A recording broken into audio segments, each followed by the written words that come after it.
자, 오래간만에 그 우리 주력주 이외에 종목을 그렇게 많이 확대하진 않고 있는데 오늘 두 종목을 확대를 했어요. 한 종목은 삼성 SDI고 한 종목은 포스코 인터내셔널입니다. 둘 다 이제 두 번의 매수가 나갔고 다만 이제 비중을 포스코 인터내셔널은 뭐 같은 자락 비슷한 자락이었기 때문에 일단은 5% 기준에서 2.5%의 편입을 두 차례 나누어서 2.5 들어갈 수 있습니다. 또 2.5 들어갈 수 있습니다. 이렇게 설정을 잡아드렸고, 그리고 삼성 SDI는 조금 많이 아쉬운 게 지난 7일 날 검색계도 뜨고 거래도 뭐 최상위로 터져 있었는데 거기서 주픽거리고 못 들어갔어요. 그게 이제 많이 좀 아쉬운데 어찌됐든 뭐 오늘은 잘 들어갔으니까 그에 맞는 또 전략을 꾸리면 됩니다. 어차피 들어간 거지만은 리스크 관리도 해야 되니까 위험고지 위주로 많이 해드릴 거예요. 그러니까 너무 흥분하면 안 된다의 기준. 우리가 안 갖고 있으면 모를까 갖고 있는 상태에서 뭐 좋은 말만 하면 더 좋겠지만은 객관적으로 놓고 볼 수 있어야 되겠죠. 그래서 지금 삼성 SDI 같은 경우에 장중에도 한 번 더 올려드렸는데 7일 날 같은 경우에 변동이 이제 14%까지 확장됐을 때 그때 뭐 케빈 선생님께서 다 올려드렸었어요. 올려드렸었고 그거를 이제 그 하나투자증권인가요? 또 오늘은 미래에셋인가요? 보고서들이 이제 나온 내용들에 대해서 올려주시고 또 보도자료도 올려주시고 하셨는데 일단 그 하나투자증권 쪽인 것 같은데 하나투자증권 쪽 같은 경우에는 일단은 그 뭐 성장성 감안했을 때 굉장한 저평가다 뭐 이런 저평가가 다 있냐라는 그 내용의 전략 보고자료를 내놓았습니다. 그죠? 그리고 지금 3월 12일 날짜 이제 오늘 날짜에 기준이 되는데 이것도 원고 표작업 좀 해주세요. 그렇게 해서 전고체 전지 토요타를 넘어 이렇게 돼 있습니다. 그래서 9시 51분에 이제 올라온 거고 저 때만 편입을 하셨어도 굉장히 이른 편입이 돼요. 사실은 실질적으로 이제 저 상태에서 9시 51분에 이제 VVIP 방에 케빈 선생님께서 자주 올려주셨고 우리 이제 뭐 불기둥 마스터께서도 이제 뭐 자료 내용을 이렇게 떠서 올려놨는데 저런 거 다운받으셔서 한 번씩 보세요. 이제 앞에 그 앞부분에 이제 설정 범위도 다 올려드렸고 여러 군데서 나와 있었네요. 미래스 쪽도 있고 뭐 변동률이 확장돼 있어서인지 아니면 이제 뭐 3월 7일자 기준인데 저거 다 모아서 다 올려주세요. 모아서 그렇게 해서 전고체 전지 선두주자 뭐 이런 식으로 그죠? 전고체 전지 토요타를 넘어 해서 이제 12일 날 또 이렇게 나와준 겁니다. 그래서 결론은 황화물계 전고체 전지용 전해질 및 뭐 이렇게 돼 있어요. 근데 예를 들어서 이제 이쪽의 SDI의 움직임 때문에 뭐 예를 든다면 기존의 그 누적적인 그 수급 범위가 형성돼 있던 레이크 머티리얼즈라든가 또 그 밖에 나도 이 테마야 나도 이거 뭐 같이 움직일 수 있어. 그러니까 제가 아는 상식 범위에서는 솔직히 이쪽 부분은 제가 잘 모르는데 작년에 그렇게 많이 매매를 했어도 기술적으로만 대처를 했죠. 펀더멘털적인 부분에 대한 해석은 하지 않았단 말이에요. 결론은 삼성 SDI 같은 경우도 마찬가지고 2로 파생된 여기서부터 파생된 부분에 에코프로 머티리얼즈도 연동인가요? 그리고 또 이수 스페셜티 케미칼, 그리고 레이크 머티리얼즈 그밖에 뭐 무수한 종목군들을 뭐 수혜주다부터 해서 여러 가지를 설정을 해놓겠죠. 지금 SDI가 뭐 내년부터 또 원통형 배터리인가요? 뭐 양산한다 그런 내용도 7일날 있었던 것 같은데 그런 내용들에 대해서 결론은 지금 이렇게 나와 있는 내용에 대해서 글쎄요 저는 자동차 쪽이나 반도체 쪽이나 검증이 돼 있는 쪽 완전하게 그러니까 그 검증이라는 건 다른 게 아니라 그것을 바탕으로 해서 나와 있는 전망치 그 전망치의 실적 범위가 저평가냐라는 부분. 지금 시가총액이 SDI가 그 10위 밖으로 미끄러졌는데 사실 SDI 삼성 SDI가 10위 안으로 들어온 거 아까 이제 뭐 설명드리다가 뭐 좀 자세한 내용은 나중에 설명을 또 드릴게요 이렇게 이제 하고 말았는데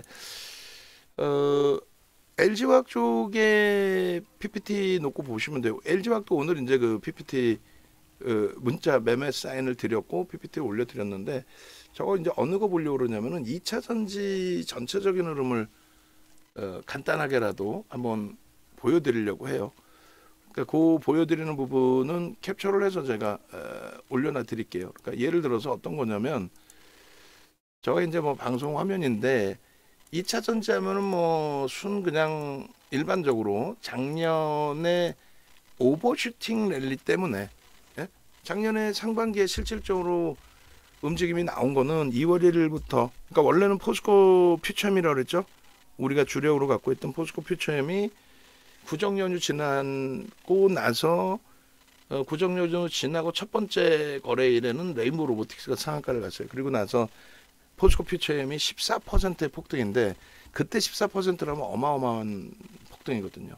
어찌됐건 뭐 그 흐름이 시발점이 돼서 2월 1일 날 에코프로 BM이 8% 변동이 나와요. 그게 스타트예요. 2월 8일 날 에코프로가 22% 올라갔다 12%로 마감된 거. 그게 스타트입니다. 그때 기준이 에코프로 BM이 시가총액 한 10조가 안 됐어요. 그때 이제 10만 원 수준에서 왔다 갔다 했고 주식수가 9,700만 주. 그리고 에코프로 지금 주식수 들어있는데 에코프로가 그 당시 기준에 시가총액이 2,345만 주였었거든요. 에코프로가 2,345만 주 대비해서 주가가 11만 9천 원이니까 대략 얼마죠? 그러면은 11만 원이면 2,300 한 3조, 2조, 3조 하고 있을 때요. 2조, 3조. 2조 5천억, 3조 뭐 이렇게. 그 종목이 치고 들어 올려진 거예요. 결론은 지금 이제 보여드리지만은 실질적으로 2차 전지의 랠리라고 하는 거는요. 미국의 민주당 정부와 공화당 정부의 차이점이 굉장히 커요. 그 차이점 부분이 이제 어떤 부분에서 크냐면은 민주당은 그 클린턴 대통령 정부에서 교토정서에 사인을 하고 친환경 부분으로 접근을 하고 그것을 부시 대통령 당선되자마자 바로 파기 그리고 오바마 대통령 들어서자마자 바로 파리 기후협약도 사인을 하고 그 다음에 트럼프 대통령 들어서자마자 바로 파기 그리고 바이든 대통령 당선되고 취임하기도 전에 다시 파리 기후협약 들어가고 그리고 나서 탄소 배출권 그래서 그 완전하게 나뉘어지는데 민주당 쪽은 친환경의 정책이고요. 왜 그런 정책을 피냐면 뭐 환경론자 또 인류를 사랑해서 그 개념보다는 공식적인 정치자금 후원을 거기서 받습니다. 그리고 두 번째 기준은 공화당 정부 같은 경우는 지금 정도 수준에서는 충분하게 뭐 친환경 수준 또 지구를 지킬 수 있다. 그러니까 있는 에너지 자원을 왜 무리수를 둬서 개발을 못하게 하느냐. 말도 안 되는 기준을 설정하지 마라. 뭐 이런 내용의 기준이 돼요. 그러니까 어찌됐건 결론적으로 민주당 정부가 들어서면서 항상 이제 친환경 부분 그리고 공화당 정부에서는 이제 시가총액 자체가 공화당 정부 들어오면은 엑선모빌 이렇게 전통 에너지 쪽의 기준이 시가총액이 상위로 올라와요. 규제 완화해주고 뭐 개발할 수 있게끔 뭐 지원해주고 뭐 이런 식으로. 이번 민주당 정부에서는 친환경 부분에 있어서 기존처럼 신재생 에너지가 아니라 2차 전지, 그러니까 테슬라를 적극 지원하겠다 이렇게 된 거예요. 사실은 테슬라를 적극 지원하겠다, 전기차를 적극 지원하겠다. 그럼 주유소는 각자 개인들이 또 뭐 정유사들이 주유소를 지어서 운영을 하는데 전기차 배터리 충전소는 정부가 지어준단 말이야. 그거는 형평성에 안 맞지. 말도 안 되는 내용이죠. 그리고 이제 바이든 대통령 들어서자마자 탄소 배출권에 대한 압력, 완전히 뭐 깡패 집단이죠. 미국이 무슨 뭐 우리가 볼 때나 큰 형이고 무슨 보안관이고 그런 거지. 중동 쪽에서 놓고 보거나 저쪽 뭐 소련이나 중국에서 놓고 볼 때는 뭐 무슨 큰 형이야. 또 유럽에서 놓고 봐도 막내 동생이죠. 어찌됐든 그 흐름에 아까 제가 이제 LG화학이 250%대이고 SDI도 250%대, SK 이노베이션이 300%대 해놨는데 아니네 보니까 240%대, 180%대, 그리고 이제 258% SK 이노베이션이 시가총액 5조에서 올라온 거고 SDI는 18조에서 올라온 거고 LG화학은 23조에서 올라온 거예요. 요게 실질적인 스타트고 이 흐름이 테슬라의 흐름하고 똑같습니다. 테슬라의 흐름과 뭐 대표적으로 LG화학의 흐름 갖다 놓고 보면은 똑같은 흐름이 나와요.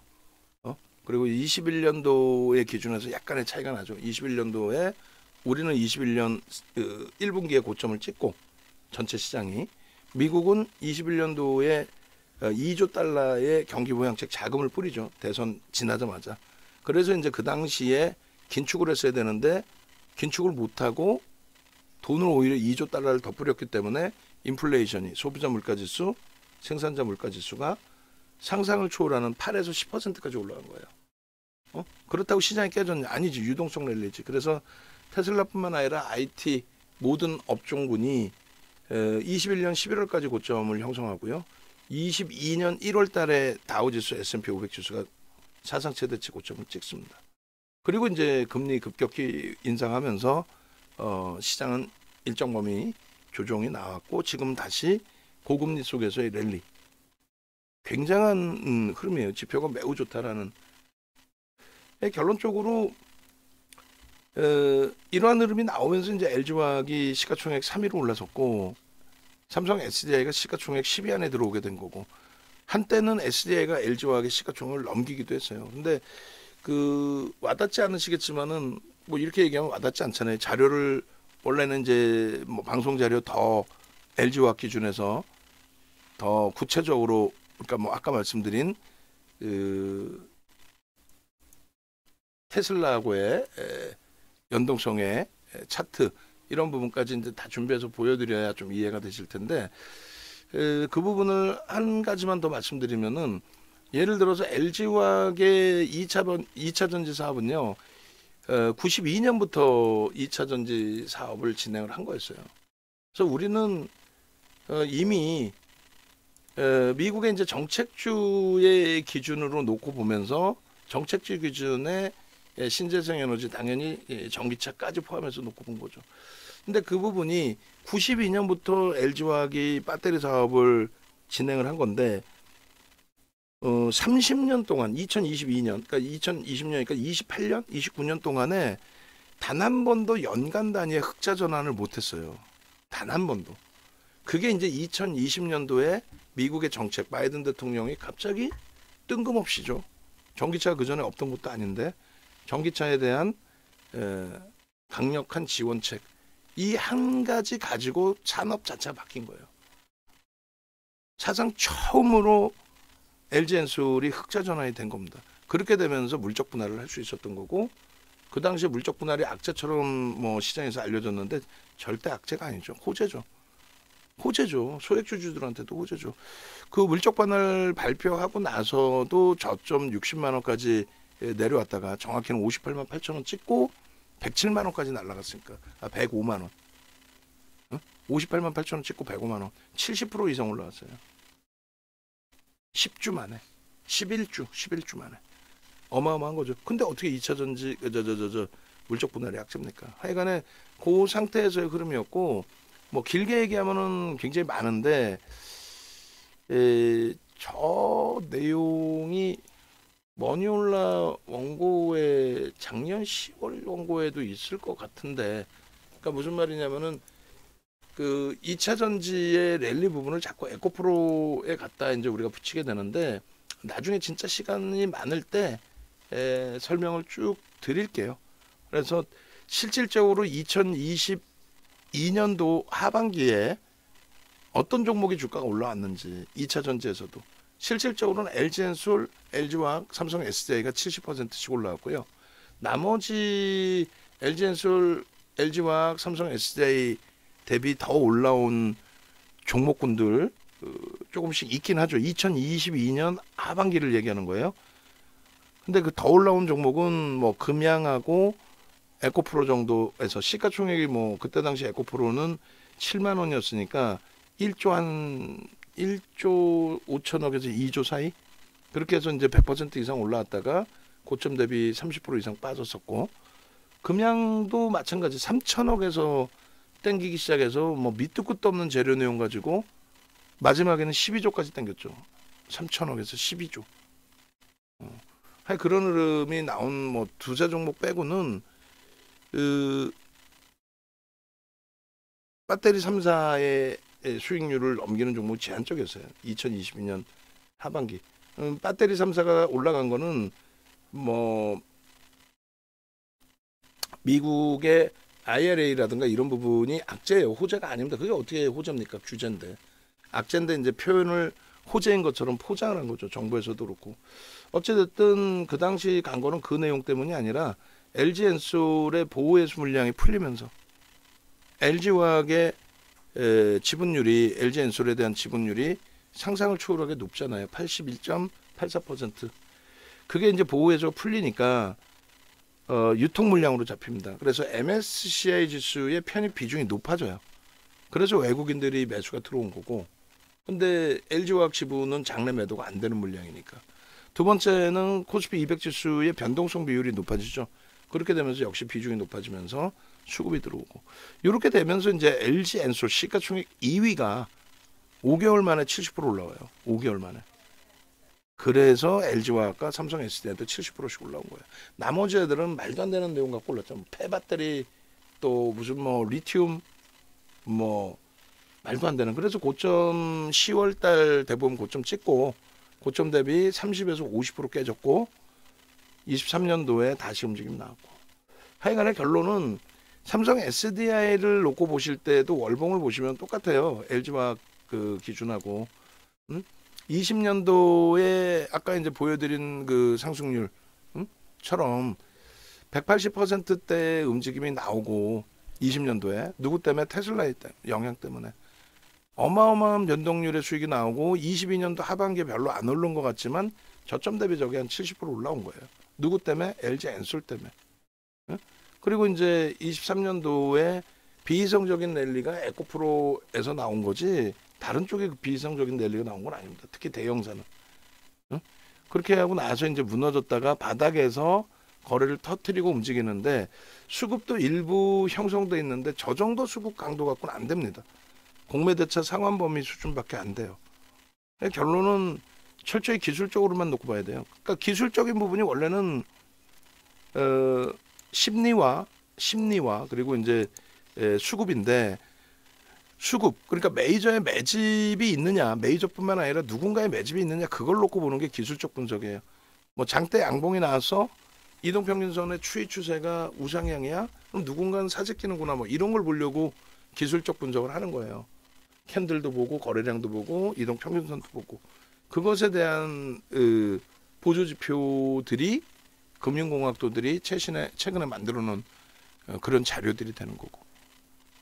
결론은 SDI 조금 전에 보신 것처럼 수급이 들어오면서 주가를 견인해 놓은 흐름은 아닙니다. 지금도. 그렇기 때문에 뭐 거래대금이 더 터져주면서 움직임이 나온다면은 예전하고 똑같아져요. 23년도 2차 전지의 랠리, 그 랠리라는 거는 에코프로의 광신도적인 개인들의 매수 그리고 그 부분에 대해서 거의 뭐 묻지마 투자의 기준. 그러니까 그게 이제 나쁘다는 게 아니라 우리는 그렇게 되면 그 흐름 속에서 에코프로 같은 종목 또 포스코 그룹 같은 종목들 다 수익 내면 되잖아요. 지금도 위험 고지를 내드리는 거지 부정적이어서 우리는 뭐 얘를 손가락질하고 얘는 죽어도 안 들어가 이러지 않잖아요. 오늘도 매수를 했고 포스코 인터내셔널도 수급 매수의 기준을 잡았고 가장 싫어하는 바이오 종목 기준에서도 시세가 나올 수 있다면 뭐 HLB 충분히 매수 기준으로 설정을 하고 그런 맥락에서 기준을 잡는 겁니다. 그래서 철저히 이제 월봉 기준에서도 지금의 기준의 흐름이 뭐 변형, 샛별형의 기준이 될 수 있단 말이죠. 그 뭐 샛별형이 그런 걸 떠나서 이 종목이 진짜 강하게 움직임이 나오려면은 어떻게 움직임이 나와야 돼요? 요 흐름이 나와야 됩니다. 요 갭 있죠? 개파락이 나와 있잖아요. 개파락이 나온다는 건 갭상승의 기준하고 똑같아요. 어마어마하게 강한 하락 압박이 있었다는 거예요.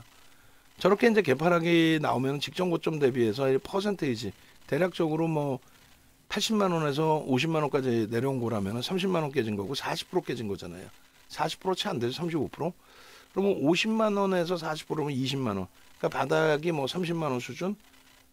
그렇게 해서 30만 원대 중반을 바닥 찍고 돌리는 건데 이게 제대로 된 반등 탄력이 나오려면 오래되신 분들은 다 배우신 내용인데 까먹으셨을 수 있어요. 어떤 거냐면 아일랜드 갭이라고 설명드렸죠. 선골 반전이라고 그래가지고 저기서 들어올릴 때 월봉입니다. 그러니까 지금 뭐 이 상태에서 더 들어올려야 돼요. 50만 원 수준 근처까지 막 올라오고 뭐 꼬리가 달리든 뭐 하든 상관없어요. 50만 원까지 올라오고 그 다음 4월 달에 월봉에서 갭상승이 나와야 돼요. 갭상승이 나와서 저 50만 원 그 위쪽 그러니까 저 개파락 나오던 직전봉의 갭으로 메꿔야 돼. 갭으로 메꾼다. 갭으로 메꾼다. 이해되세요?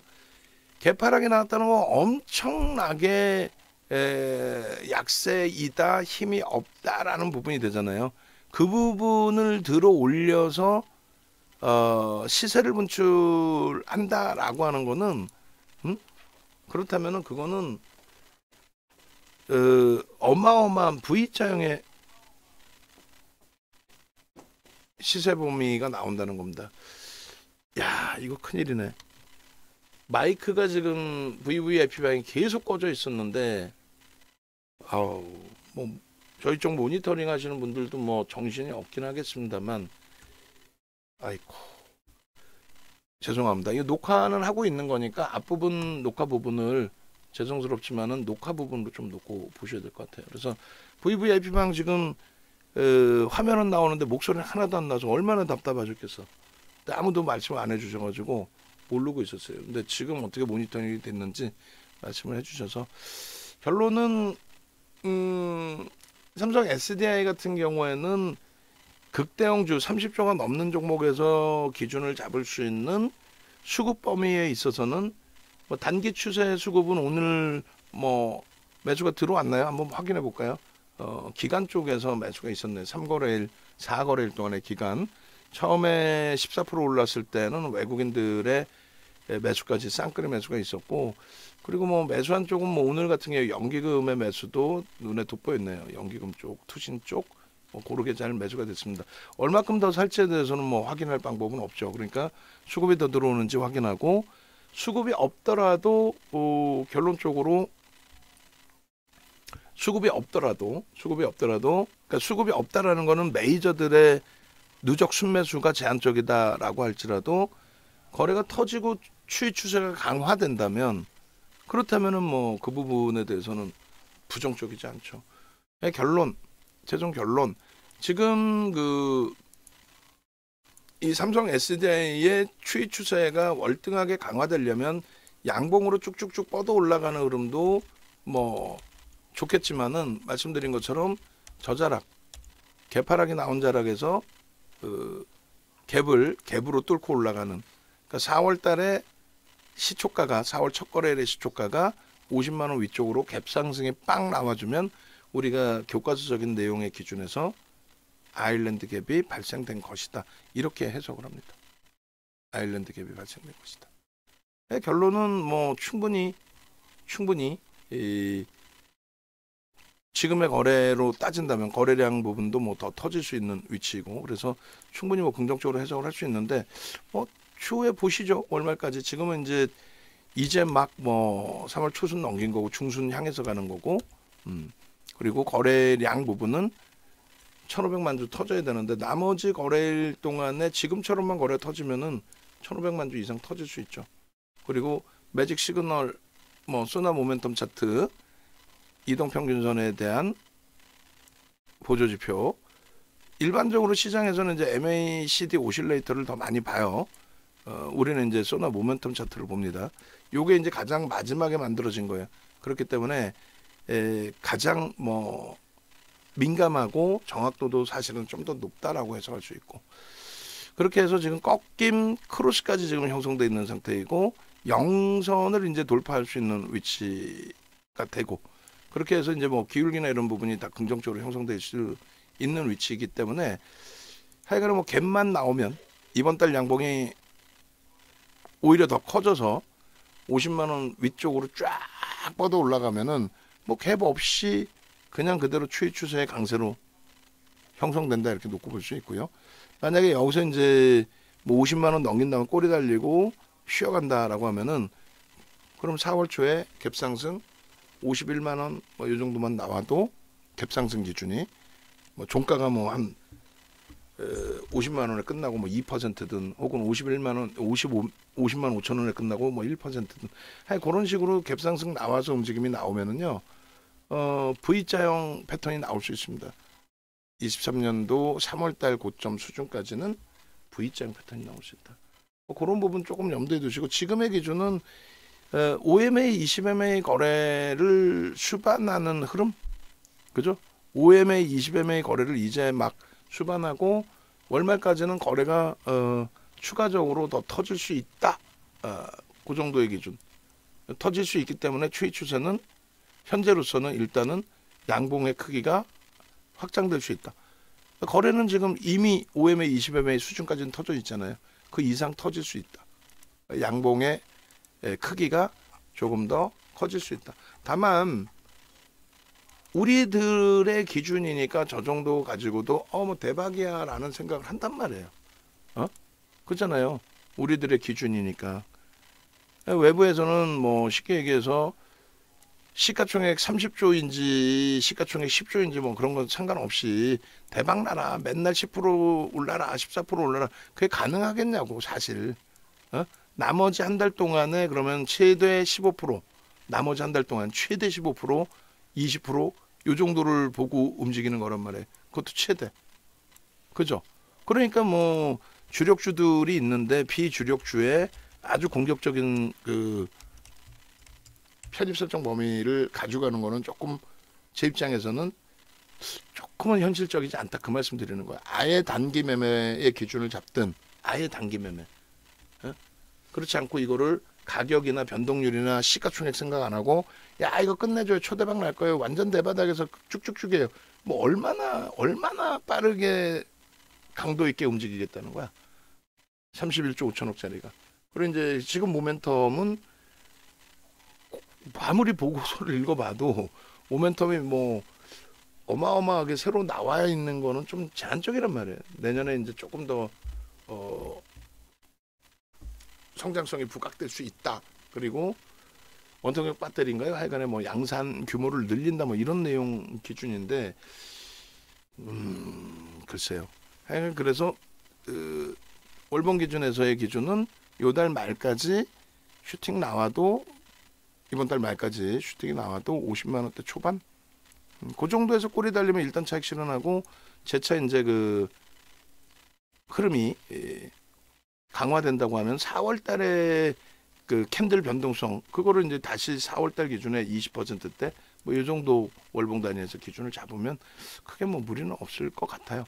그리고 이제 주봉의 기준에서도 원체 이제 수급은 없는 종목이라서, 수급이 없기 때문에 뭐 어떤 그 수급을 보면서 이제 어떤 기준을 잡기는 애매한 위치이고, 작년 4분기 이후의 기준에서는 이제 지금 기준에 뭐 거래대금으로 한번 놓고 볼까요? 그러면 이제 소나 모멘텀 자체는 월봉에서 봤으니까 거래대금으로 놓고 보면은 뭐 거래량이 눈에 띄긴 합니다만, 거래량이 눈에 띄니까 거래대금 의미가 없나? 그렇다고 소나 모멘텀 차트 지금 위치에 의미가 있나? 그럼 뭐 거래량만 보죠. 뭐 거래량만 놓고 보고 캔들 부분 이제 뭐 강조를 하면 주봉에 의미가 있나? 장악형이 떠 있고 이번 주에도 5매매 20매매를 넘기고 수급이 이제 형성돼 있어요. 이게 다음 주에도 무조건 터져 있어야 된다는 거죠. 다음 주에도. 어? 우리 종목이 아니고 남의 종목이다? 아니, 우리 종목이잖아. 그러니까 우리 종목이면 무조건 막 좋게 해석해야 되잖아. 아니라고. 뭐 우리 주력주도 아니고 오늘 거래가 최상위로 터지고 거래대금 2위고 그리고 이제 종목 검색기 어찌됐건 떴으니 응? 매매 기준도 잡아드렸고 들여다본 거의 기준이지. 얘를 뭐 글쎄요. 시가총액 31조 5천억짜리의 기준에 나 홀로 뭐 2차 전지를 전체 끌고 가겠다 이것도 아니고. 응? 거래는 무조건 저 거래 터져야죠. 40만 주. 400만 주 주간 단위 400만 주. 최소 범위 300만 주인데 300만 주면은 추이 추세 매매잖아요. 그럼 변동률이 안 나오지. 지금 지난주에 저 장대 양봉이 17%짜리예요. 안정성을 두고 나는 17% 주간의 저수익도 원한다. 그럼 저라면 솔직하게 말씀드려서 하이닉스를 보는 게 현대차를 보는 게 너무 무거워 기아를 보는 게 그게 더 가능성이 높지 않을까 감히 그렇게 생각을 해요. 이번 주에도 오버슈팅 나올 수 있겠지만은 뭐 이번 주 기준에서도 글쎄요라는 일단 그 생각을 합니다. 결론은 장악 확인형이 떠 있는 거예요. 장악 확인형의 기준에 누누이 말씀드리지만은 저 캔들의 하단 첫 번째 지난주에 하단 부분이 꼬리가 달려 있잖아요. 양봉의 아랫꼬리는 몸통으로 인식한다라고 했어요. 그리고 음봉의 윗꼬리도 역시 몸통으로 인식을 합니다. 그래서 요 하단 부분의 몸통 인식이 잡히면 장악형이 지난주에 거래를 터트리고 형성이 된 거고 이번 주에도. 근데 수급이 조금 아쉽다는 거죠. 이제 수급이 그렇게까지 뭐 월등한 흐름은 아니니까. 그래서 여전히 이 기준에서도 뭐 있는 터진 거래량이 없어지지는 않으니까 이번 주에 무조건 거래는 수반되는 겁니다. 이번 주 무조건 거래는 수반되는 건데 저 수반돼 있는 거래와 함께 이제 거래 터지면 아무래도 꼬리보다는 양봉으로 일단은 계속해서 달리겠죠. 그리고 이제 꼬리가 만약에 확대가 되면 추이 추세 매매할 경우에는 좀 고민을 해보는 거고 그다음 다음 주에 슈팅이 나오려면은 갭 상승이 나오면서 거래가 터져줘야 돼요. 다음 주에 이번 주에 이제 뭐 글쎄 뭐 한 48만 원 넘기려나 더 큰 장대 양봉이 오버슈팅이 나올 수 있다. 어떤 명분으로? 하여간에 뭐 우리도 편입을 해놓은 상태니까 뭐 더 들여다보고요. 오늘 뭐 43만 3천 원부터 들어간 거니까 지금 기준에서도 뭐 수익 나쁘지 않고 뭐 쉬어가더라도 가격이 급격하게 조정이 나오기보다는 눌림목 정도일 가능성이 높고 거래가 터져 있기 때문에 손바뀜이 있으니까 결론은 하여간 목표 주가 좀 짧게 볼 거고 오늘처럼 오버슈팅이 나오면 또 7일처럼 14%의 오버슈팅이 나오면 고자락에서 10% 이상 넘긴 자락에서 꼬리가 1.5% 3% 달리는 순간 일단은 차익 실현하고 그러고 나서 뭐 추가적으로 또 보자. 이렇게 설정을 해드릴게요. 그래서 뭐 수급 범위에 있어서 이제 조금 불편하기 때문에 주봉을 수급으로 볼 걸 그랬나? 월봉을 수급으로 보고 주봉을 저기로 볼 걸 그랬나? 위험고지도 한다고 했으니까 그죠? 다음번 차트 만약에 또 자르게 되면 그렇게 자를게요. 월봉을 수급, 주봉을 소나 모멘텀 차트 뭐 이런 식으로. 그리고 지금 일본 기준에서도 이제 12월 28일 이후의 흐름 기준에 거래가 뭐 상상을 초월하게 터져 있는 거란 말이에요. 일본 기준에서도 삼성 SDI가. 그래서 첫 번째 거래 터졌을 때 당연히 뭐 긍정적으로 해석하고 들여다봤어야 되는데 글쎄요, 뭐 제 입장에서는 시가총액 규모도 있고 삼성 SDI 시가총액도 있고 그래서 하루에 저렇게 14% 나오는 게 타당성이 있다라고 보는 게 맞나라는 좀 그런 생각도 했어요. 그리고 이제 개인 누적 수급 부분도 현재 위치에서 놓고 보실 때 주가 변동률이 나올 수 있을 만큼의 아주 강력한 수급이라고 보지는 않거든요. 공매대차 상한범위 수준까지로도 해석을 할 수 있거든요. 그래서 일단 하여간에 뭐 갭에 대한 그 설정 범위를 이 당시에 차트를 제가 만들어 놓은 줄 알았더니 안 만들어 놨더라고요. 어찌됐든 저 갭에 대한 그 설정 범위의 목표치 부분이 지금 거의 임박돼 있는 거죠. 1차 목표가. 1차 목표의 기준은 얼마로 잡습니까? 저렇게 됐을 때 우리의 기준으로 따졌을 때 48만 원이 1차 목표 주가입니다. 48만 원이. 그리고 2차 목표 주가는 이제 퍼센테이지 기준이 되니까 20% 그러면 50만 원 정도. 좁죠. 좁은 이유가 이의 그 삼성 SDI의 변동률 자체가 제한적이기 때문에 그래요. 그리고 이 추세를 하여간에 계속 나는 삼성 SDI 뭐 시가총액이 얼마인지도 모르겠고 방송 나와서 얘기하는 분들 중에 시가총액 알고 얘기하는 사람 거의 없으리라 봐요. 시가총액도 생각도 안 하고 주식수도 생각도 안 하고 누적수급도 생각 안 하고 그냥 증권사 보고서를 보고 뭐 짜집기한 보도자료 그런 내용 보면서 그냥 이게 끝내줘요. 대박이에요. 전고체가요. 그리고 나서 얘를 추천하면 그나마 나. 얘를 추천하는 것도 아니고 거기에 연동돼 있는 뭐 레이크 머티리얼즈라든가 이런 쪽. 뭐 레이크 머티리얼즈는 나쁘다는 게 아니라 레이크 머티리얼즈 지금 또 시간에 장난질 하려고 66만 7천 주를 시간에 매수 전량 박아놨어요.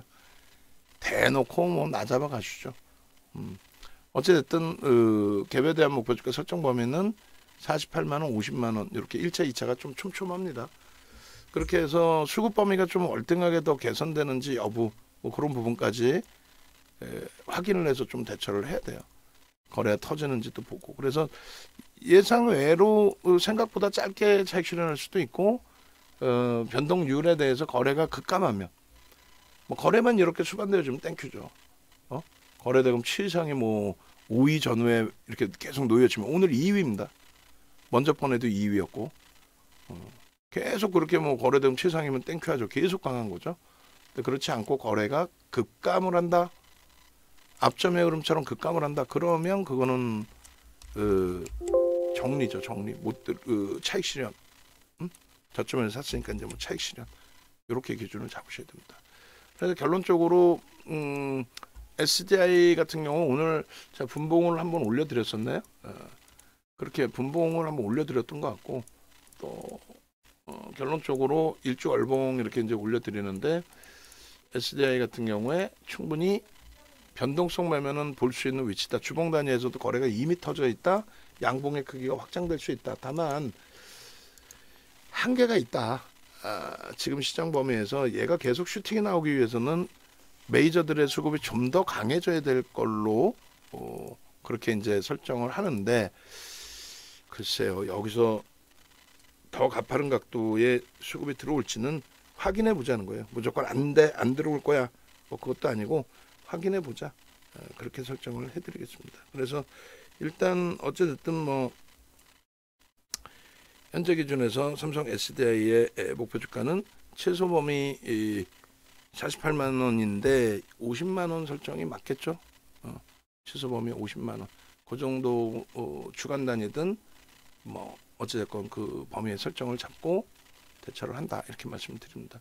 그렇게 해서 1차적으로 SDI 쪽 영상을 올려드릴게요. 그리고 두 번째 이제 그 포스코 인터내셔널 그쪽도 보겠습니다. 그래서 외부에 계신 분들은 일단 네이버에서 이 정도 검색하셔서 유튜브 찾아오시고 그리고 거기서 뭐 SDI, HLB, KB 금융 전체적인 전략 한번 다 들여다보시고요. 그러고 나서 이제 공식 홈페이지도 찾아오셔서 뭐 메타방이 됐든 또 VIP방이 됐든 VVIP방이 됐든 함께 보시면서 기준 잡으시기 바랍니다.